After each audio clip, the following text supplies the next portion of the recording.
We are so excited here at California's Department of Education for CSEdWeek 2024. As you can see, CSEdWeek is an annual call to action to inspire K-12 students to learn computer science, advocate for equity, and celebrate the contributions of students, teachers, and partners to the field. My name is Catherine Goyette, CDE's Computer Science Coordinator, and I'm excited to explore some resources with you so that you are able to bring your students computer science learning opportunities. So why computer science? Well, the California Computer Science Standards Implementation Plan states the following: students need to understand how their digital world works. In the same way, they study science to learn how the natural world works, or study history to understand cultures and politics. The integration of computer technology into every aspect of daily life necessitates a foundation in CS for a well-rounded general education. Guess what? Computing systems are everywhere, and computer science helps our students see what is seemingly invisible. So, where are we in California? We know that the 2024 State of CS report has been released. This is a national report that showed that 52% of California high schools currently offer computer science. We also see that there are some inequities in who participates in our AP computer science exams in California, with some need to make sure that all of our student groups have access to CS. Now, we know that AI is taking a large part of our personal and professional lives. It's really inundating our society. Well, our California AI Learning with AI Learning About AI guidance, you'll see here it was featured in an article saying that equity and bias issues can be bridged. We can bridge equity and diversity workforce gaps in STEM fields through teaching about AI. Guess what? Teaching about AI starts with computer science as a foundation. TeachAI.org states that we want our students to be critical consumers and responsible creators. So if you'll see in this cartoon here, this comic, we want students to consider the impacts of computer science and then say, you know what? I'm going to create utilizing technology. So here we go. CSEdWeek.org is your one-stop shop. This is a great place to go. So I would encourage you first, if you are new to computer science, you are in the right place. CS Heroes is an excellent place to show students that there are computer scientists in our world all over. If you click on that on CSEdWeek.org, you will see the following. You will see that you can filter the CS Heroes by theme, year, race, ethnicity, industry, event.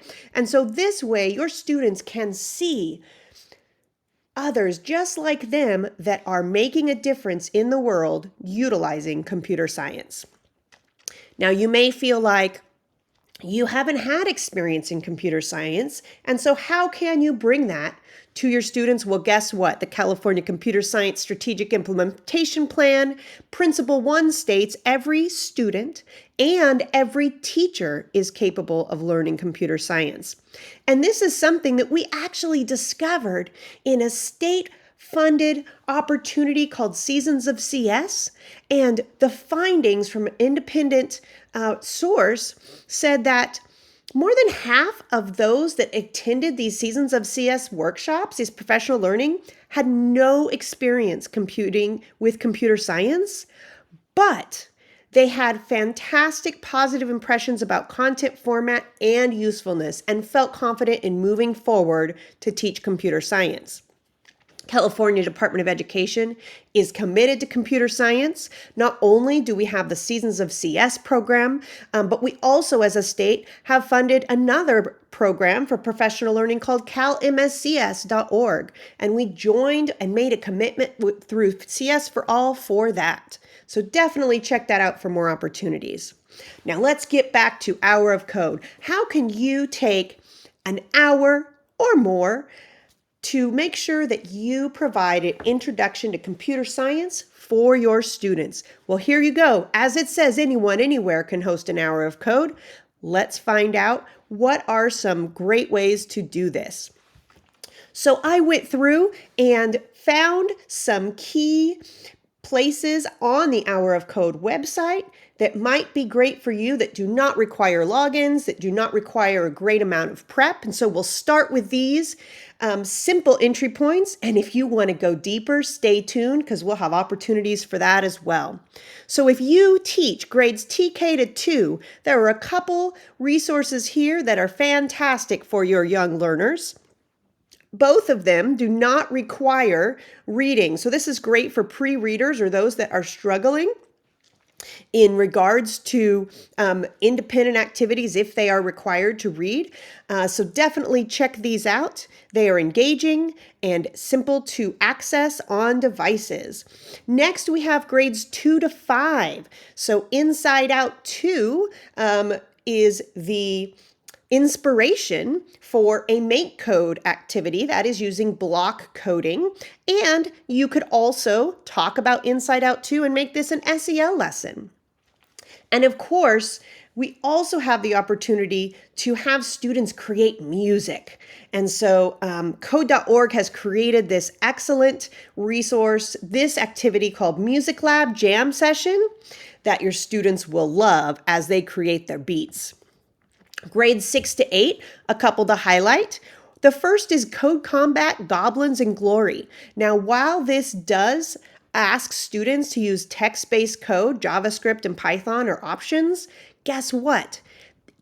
This walks them through it, so no experience is needed. And secondly, on the right, we have Long Live Wakanda from Microsoft, and this one is a block-based activity that students will love as they are thinking about all those Marvel movies.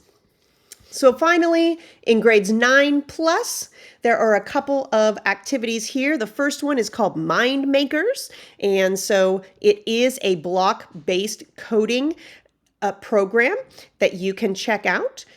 And it does align to maps, a lot of fun with sensors and all sorts of things. You can actually talk about the impacts of computing, talking about natural events and weather and temperature and things like that as well. And finally, the Bitsbox website has some excellent activities where students can create an app, which is also exciting. So definitely check that out as well. Now on the Hour of Code website, there are plenty more activities. I just picked a few here for you that are simple to navigate and to get to without requiring logins, in case you wanted that simple entry point to computer science.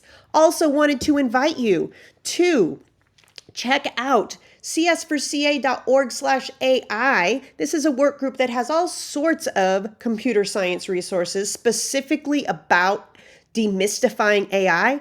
And guess what? On December 5th, if you join us from 4:30 to 6, you will not only get to see a conversation with Dr. Saba Kidwai, but you also are going to be able to go into a breakout to see a lesson specifically designed for your grade span, made by California educators for California educators just like yourself. 2 more amazing resources. If you want to go deeper, if you say this is great, but I want to teach more than an hour of code, I want to integrate computer science or teach a little bit deeper in my computer science course, where do I go? We have some great resources for you that are brand new and are funded by our eWig and CalMSCS grants. The first is through our Seasons of CS.org account. And this is a group in California Educators Together. You do need a login to California Educators Together, but there are going to be professional learning opportunities, lesson resources, and workshop resources in that group. And secondly, possible by funding from Cal MSCS and local implementation plans. We have a cross-content connection guide. So if you would like to see some unplugged and plugged lessons that fit into the content you are already teaching, you can check that out in that area. You also can talk to a bot to explore standards and find out ways you can integrate computer science. If you want to go deeper learning about computer science in general, there's a section for that too. What's new in computer science? Want to let you know that we are here for you and we want to know how to support you. Are there webinars you're looking for? Are there topics you'd like us to address? Please fill out the opt-in survey. We also have a standards revision that's begun at CSTA, which is where our standards are based on. Those will be completed summer of 2026, and don't worry, we will keep you up to date with a crosswalk to see what that looks like in California. If you want to know what are they using to guide that standards revision process, definitely check out that Reimagining CS report. And finally, if you have not done so already, I definitely encourage you to subscribe for the This Week in CS Ed newsletter so that you can keep up to date and find out what resources are coming out on a weekly basis. Thank you for all you do. And to access this presentation, please go to the bit.ly on the bottom right-hand side of the slide, bit.ly CDE CSEdWeek 2024, and that is case sensitive. Thank you for all you do. We appreciate you. Have a wonderful, wonderful day.